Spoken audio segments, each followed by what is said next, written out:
చూద్దాం. సృష్టి ఫర్టిలిటీ కేసులో తవ్వే కొద్దీ కొత్త విషయాలు వెలుగులోకి వస్తున్నాయి. ఈ కేసులో విశాఖకు చెందిన వైసీపీ నేత సోదరుడి హస్తం ఉన్నట్లు తెలుస్తోంది. దర్యాప్తులో భాగంగా విశాఖకు చెందిన డాక్టర్ రవికుమార్ తో సహా 3 వైద్యులను పోలీసులు అరెస్ట్ చేశారు. కేజీహెచ్ లో డిప్యూటీ సూపరింటెండెంట్ గా ఉన్న డాక్టర్ రవికుమార్ వైసీపీ నేత వాసుపల్లి గణేష్ కు సోదరుడు. వైసీపీ హయాంలో బదిలీ అయిన డాక్టర్ రవికుమార్ తిరిగి కొంతకాలానికే డిప్యూటేషన్ పై కేజీహెచ్ కు వచ్చారు. రవికుమార్ కు డాక్టర్ నమ్రత భారీగా డబ్బులు పంపినట్లు అనుమానం వ్యక్తం చేస్తున్నారు. నమ్రత, రవికుమార్ 1988లో ఒకేసారి ఎంబీబీఎస్ పూర్తి చేశారు.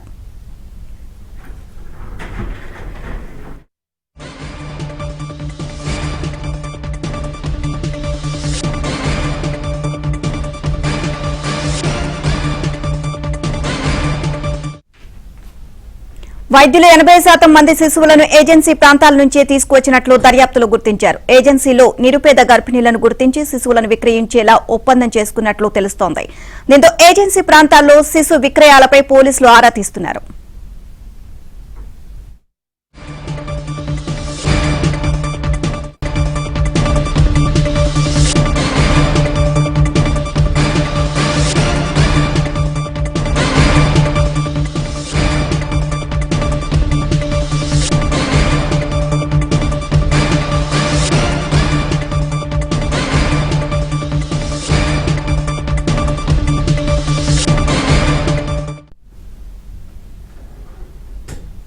సృష్టి ఫర్టిలిటీ కేసులో తవ్వే కొద్దీ కొత్త విషయాలు వెలుగులోకి వస్తున్నాయి. ఈ కేసులో విశాఖకు చెందిన వైసీపీ నేత సోదరుడి హస్తం ఉన్నట్లు తెలుస్తోంది. దర్యాప్తులో భాగంగా విశాఖకు చెందిన డాక్టర్ రవికుమార్ తో సహా 3 వైద్యులను పోలీసులు గుర్తించారు. కేజీహెచ్ లో డిప్యూటీ సూపరింటెండెంట్ గా ఉన్న డాక్టర్ రవికుమార్ వైసీపీ నేత వాసుపల్లి గణేష్ కు సోదరుడు. వైసీపీ హయాంలో బదిలీ అయిన డాక్టర్ రవికుమార్ తిరిగి కొంతకాలానికే డిప్యూటేషన్ పై కేజీహెచ్ కు వచ్చారు. రవికుమార్ కు డాక్టర్ నమ్రత భారీగా డబ్బులు పంపినట్లు అనుమానం వ్యక్తం చేస్తున్నారు. నమ్రత, రవికుమార్ 1988లో ఒకేసారి ఎంబీబీఎస్ పూర్తి చేశారు.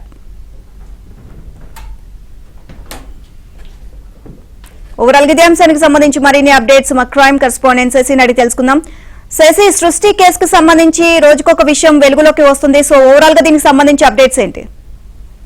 సృష్టి కేసులో గోపాలపురం పోలీసులు దర్యాప్తు చేస్తున్న కొద్దీ సంచలన విషయాలు వెలుగులోకి వస్తూ ఉన్నాయి. ఈ కేసులో అరెస్టుల సంఖ్య కూడా పెరుగుతోంది. ప్రస్తుతం ఈ కేసులో అరెస్ట్ అయిన వారి సంఖ్య 26కు చేరుకుంది. ఈ 26 మందిలో డాక్టర్లు అత్యధికంగా ఉన్నారు. అయితే నిన్న మరో 3 డాక్టర్లను ఇటు గోపాలపురం పోలీసులు అదుపులోకి తీసుకున్నారు. వీరంతా కూడా విశాఖపట్నం కేజీహెచ్ ఆసుపత్రిలో విధులు నిర్వహిస్తున్నటువంటి డాక్టర్లు. ఇందులో వాసుపల్లి రవికుమార్ ఉన్నారు.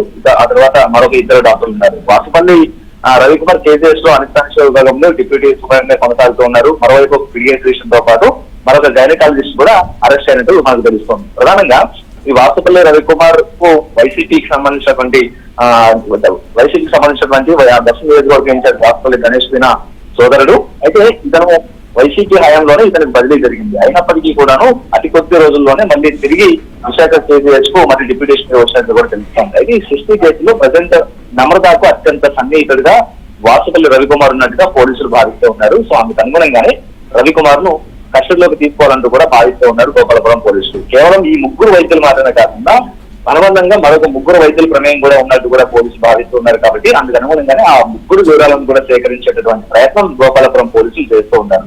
ఈ 3 డాక్టర్లకు సంబంధించినటువంటి బ్యాంకు లావాదేవీలను కూడా గుర్తించబోతూ ఉన్నారు. ఎందుకంటే డాక్టర్ నమ్రత వైజాగ్ లోనే ప్రత్యేకంగా ఒక క్లినిక్ ఆసుపత్రిని ఏర్పాటు చేసి అనధికారికంగా ఈ ఆసుపత్రిని రన్ చేసింది. హైదరాబాద్ లో క్లినిక్ కావాలంటూ కూడా సంప్రదించేటటువంటి దంపతుల్ని వైజాగ్ పంపించి వైజాగ్ లోనే సరోగసి ప్రక్రియ మొత్తం అంతా కూడా పూర్తి చేసింది.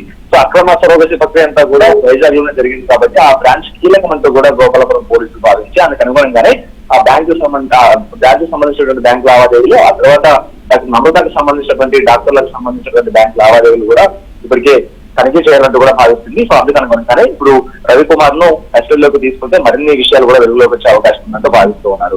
ఇక రవికుమార్ తో పాటు డాక్టర్ నమ్రత ఇద్దరు కూడా ఒకే బ్యాచ్ కు సంబంధించినటువంటి వారు. అయితే ఇద్దరు కూడా ఒకేసారి ఎంబీబీఎస్ పూర్తి చేసుకుని బయటకు వచ్చారు. సో అదే సమయంలో ఇద్దరి మధ్య ఉన్నటువంటి ఆ స్నేహం ఈ మొత్తం డాక్టర్ నమ్రతకు సంబంధించిన సృష్టి వ్యవహారంలో కీలకంగా మారినందుకు కూడా చెప్పుకోవచ్చు. ప్రధానంగా ఇప్పుడు శిశు విక్రయాల్లో ఎక్కువ భాగం కూడా ఆ విశాఖకు చుట్టుపక్కల పరిసర ప్రాంతాల నుంచి ఎక్కువగా శిశు విక్రయాలు జరిగినట్టుగా గోపాలపురం పోలీసులు భావిస్తూ ఉన్నారు. ప్రధానంగా ఏజెన్సీ ప్రాంతాలైనటువంటి పాడేరు, అరకు ఆ ఏరియాలతో పాటు ఆ తర్వాత ఒడిశా నుంచి ప్రాంతాల నుంచి ఎక్కువగా శిశు విక్రయాలు కొనుగోలు చేసినట్టుగా తెలుస్తుంది. సో మొత్తానికి ఏజెన్సీలో ఉన్నటువంటి నిరుపేద గర్భిణీలను గుర్తించి ముందుగానే శిశువులను విక్రయించాలో ఒప్పందం చేసుకున్నారు. సో ఏజెన్సీ ప్రాంతాల్లో శిశువులు అమ్మిన వారి వివరాలను సేకరిస్తున్నారు. Okay. సో మొత్తానికి ఈ వాసుపల్లి రైతులకు సంబంధించిన అంశం మీద గోకులపురం పోలీసులు సీరియస్ గా దర్యాప్తు చేస్తున్నారు.